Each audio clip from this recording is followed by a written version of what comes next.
Utazás idegen város. Ismeretlen utcán sétálok. Magas házak körülöttem. Más nyelvet hallok. Az emberek sietnek.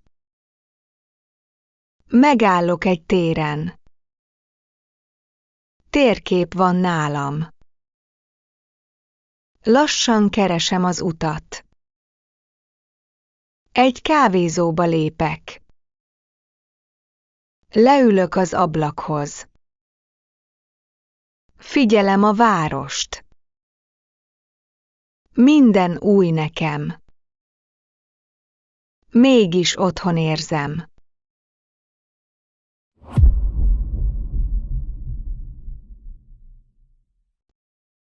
Emlék gyerekkor. Régi házra gondolok. Kicsi kert volt mögötte. Sokat játszottam ott. Nyár volt mindig. A nap melegen sütött. Barátok nevettek körülöttem. Nem volt gond akkor.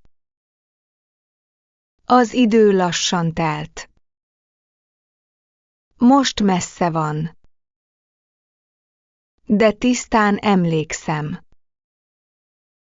A hangokra, illatokra. Szívemben él tovább.